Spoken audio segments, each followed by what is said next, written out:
नमस्कार। जैसा कि हम प्रतिदिन 5 मिनट के वीडियो में स्वास्थ्य रक्षा के लिए हम कुछ बातें करते आ रहे थे। मैं डॉक्टर दयानंद जी सेवार्थी आज फिर से आपसे उसी क्रम में स्वास्थ्य रक्षा के लिए सर्वप्रथम आवश्यक है दिनचर्या का पालन, और दिनचर्या में हमने प्रातः जागरण और उषापान 2 बिंदुओं पर हमने चर्चा किया है।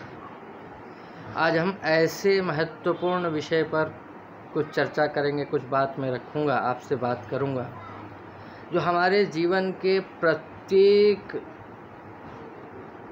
तत्व को स्मरण करता है, तत्व को जोड़ता है, शरीर के प्रत्येक हिस्से को जोड़ कर रखता है और हजारों बीमारियां इस विधि को सही तरीके से करने से दूर हो जाती हैं और गलत तरीके से करने से आ जाती हैं।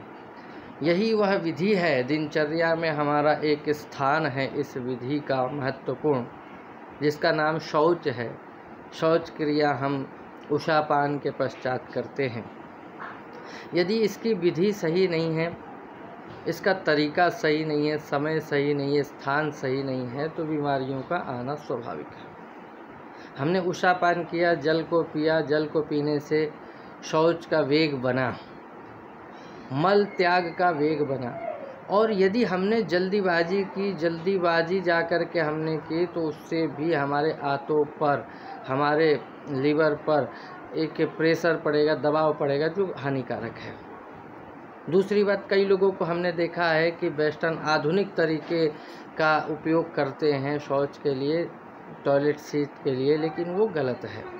अगर उस पर भी है तो नीचे, पैर के नीचे अपने कुछ स्थान या कुछ कुर्सी रखें, जिसके कारण से पैर ऊपर की ओर उठ जाएगा और आप जो है भारतीय परंपरा के अनुसार बैठ करके करें तो उसमें स्वास्थ्य लाभ होगा। दूसरी बात, शौच के समय कई लोगों को हमने देखा है अखबार लेकर के, किताब लेकर के, मैगजीन लेकर के पढ़ने लगते हैं, जिससे हमारे शरीर की जो अपान वायु है जो निकलनी चाहिए वो अवरुद्ध हो जाती है। मन जो है, दिशा जो है, मस्तिष्क जो है कहीं और लग जाता है, जिसके कारण से हमारी यह क्रिया सही नहीं हो पाती है और कब्ज, हर्निया, बवासीर जैसी बीमारियां भयंकर रूप लेकर के हमारे शरीर को अंदर से खोखला कर देती हैं और हम पूर्ण रूप से अस्वस्थ तो होते ही हमारा शरीर भी हमसे छूट जाता है।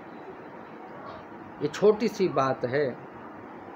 शौच करते समय हमें दांतों को दबा के रखना है, अपने जो है हाथों को ऐसे रख लें तो बहुत उत्तम है, और ध्यान बिल्कुल एकाग्र करके बिल्कुल सावधानी के साथ मल त्याग करें। बस उतना ही, 5 से 7 मिनट में, इससे ज़्यादा ना, 1 से 2 बार दिन भर में, इससे ज़्यादा ना।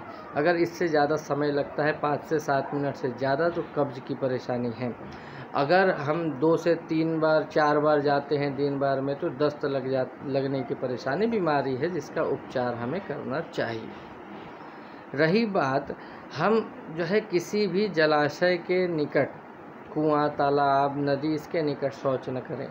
हम जो है पूर्व दिशा की ओर या देव स्थान की ओर या गुरु, ब्राह्मण, स्त्री जिधर से आए उस रास्ते की ओर हम शौच करने न जाएं, न उस तरफ मुख करके हम करें। हमें यदि स्वस्थ रहना है तो हमें ये ध्यान रखना है कि जिस स्थान पर शौचालय हमने बनाया है वो पवित्र हो, साफ हो, सुथरा हो। हम शौच विधि करें, जिससे शौच करने से मल पूरा बाहर निकल जाता है, हमारी जठराग्नि हमारी सही हो जाती है, पाचन क्रिया हमारा सही हो जाती है। इसको नियमित रखना है। सुबह सूर्योदय से पहले, उषापान के पश्चात, और सायंकाल सूर्यास्त से पहले, व्यायाम वगैरह करने से पहले हमें ये विधि करनी है। तो ये पवित्रता का महत्वपूर्ण अंग, लेकिन जब इस पर बात करते हैं तो कई लोग ये कहते हैं कि इसकी बात करनी है, गंदी बात है, इसको न करें। लेकिन ये छोटे बच्चों से ही हमें सिखाना है बच्चों को। बड़े हो गए हैं लेकिन हमें ये विधि आती नहीं है और हम बीमार बन जाते हैं। ये दिनचर्या का महत्वपूर्ण विषय है जिसको हमें ध्यान देना चाहिए।